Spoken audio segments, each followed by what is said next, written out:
Hello, Jason. It's Thursday, March 13th, and I'm having a bad hair day, but I'm not going to let that stop me. Because today I'm premiering the first part in a several-part series which I'm calling A Day in the Life. But first, a little backstory. As you know, one of my challenges is to find a new stone, which, figuratively, is about changing who I am as a person.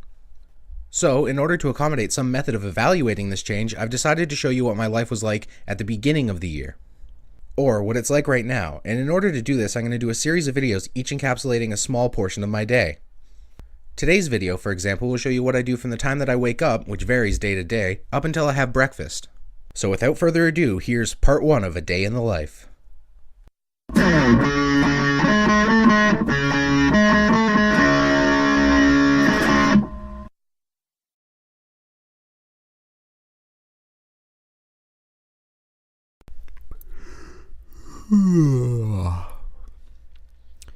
I wake up in the morning feeling rather decidedly unlike P. Diddy.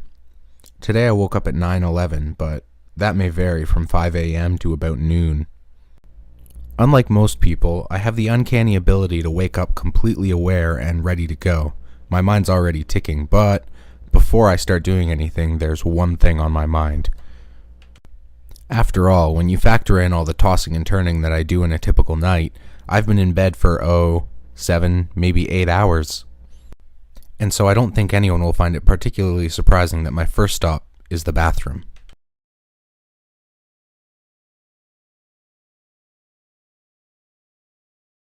With that small bit of business out of the way, I immediately head downstairs because there's something else I need in order to function as a human being. I mean, that statement isn't technically factually true, but it sure makes it a lot easier to have what I'm going for. In fact, as you know, Jason, I've given up the thing that I'm going for several times over my lifetime, but I always end up coming back, and I don't really see the reason why it would be seen as a bad thing anyway. And so, my first official act that isn't compulsively biological by nature is to brew myself a nice warm cup of coffee. Drink of the gods.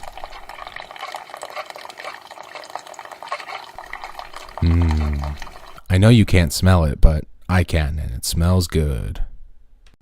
So, now that I have my coffee, I make my way vicariously upstairs, where I'll spend the next 45 minutes to an hour and a half, depending on what the day has to offer. As I stated in my previous video, my office is kind of a mess right now, so prepare to be shocked. Dun dun dun! I then sit at my desk and begin my ritual of browsing YouTube. Most days, the first place I go is the Young Turks, and then I move on to other channels like Wheezy Waiter, Geek and Sundry, The Fine Brothers, and, of course, our inspiration, the Vlog Brothers. But even once I'm fully caught up on videos, my mind isn't fully prepared for the day yet, so I turn on my Xbox. Let's see what game I want to play today. There's a couple of good options here, but I'm really kind of feeling a shooter, so I'm going to play Gotham City Imposters, a Batman shooting game.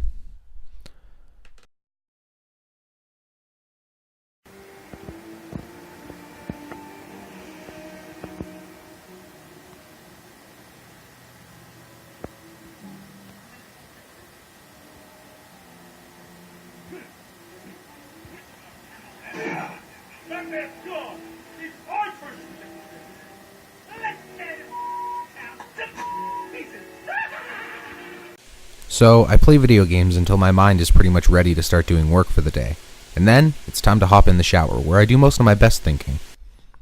After my shower, though, I'm going to need some nourishment for the day, and it's time for breakfast. Most days I'll just have something simple, like a bowl of cereal or a bagel. Today I'm going with cereal, because it's the easiest option. I used to make myself a full hash browns, bacon, eggs, toast breakfast every morning, but since I moved in with my parents, that's become a bit harder. Here's how to make cereal. Step 1. Pour the cereal in a bowl. Step 2. Put milk on the cereal. Step 3. Enjoy. So I usually take my breakfast upstairs, but today I'm going to eat at the table because I have a magazine that I want to read, which is something that I normally do in the morning anyway, though usually I would read a novel rather than a magazine. And so that concludes the first 2, maybe 2.5 hours of my day, every day.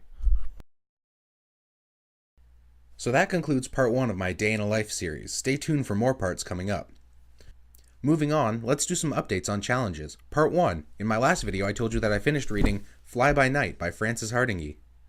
The novel follows heroine Mosca Mai and her plucky sidekick Saracen the Goose as they deal with issues in a world that's quite different from our own. Though, maybe not that different after all. In their world, political power is always in question. A recent war has seen the monarchy stripped of its power and replaced by a series of guilds. One such guild is the Stationers Guild, a collective that control all of the printing presses in the entire world. So, effectively, the Stationers Guild decides what is and isn't fit to be printed, which gives them enormous political power. In fact, if you're in possession of printed materials that don't bear the Stationers Guild seal, then you're likely to be executed. And so Mosca, an orphan from a small town that really doesn't pay attention to these kinds of things, is thrown into this giant world of political intrigue and murderous intentions. And, of course, being a curious female character, she ends up causing a lot of trouble along the way. The previous statement is not a reflection of my personal opinions of young female characters, but rather a trope developed over time. I have to say that I found the story of this novel wasn't all that gripping, but the way that Frances Hardinge tells the story is where this novel really shines. So, in terms of entertainment, I'm only giving it a 2, and as evidence for why it deserves only a 2, it took me 3.5 weeks to read. But quite literally, on the other hand, I'm going to give it a 4 for literary value because it brought up a lot of really interesting points and was somewhat historically accurate to what Britain was like a couple hundred years ago. Having finished Fly by Night, I moved on immediately to The Crying of Lot 49 by Thomas Pynchon, a really good postmodern novel that I started reading in my American culture class. Just like Fly by Night, though, I read a bit of it when I was supposed to and then put it down to read other things. I'm currently about 2/3 of the way through, so I'll probably finish it either tonight or tomorrow, and when I'm done, I'm going to start reading Seriously, I'm Kidding by Ellen DeGeneres, which is going to be my biography for the month. So, that covers reading. Time for a coffee break. And while I've got you here, I may as well roll up the rim.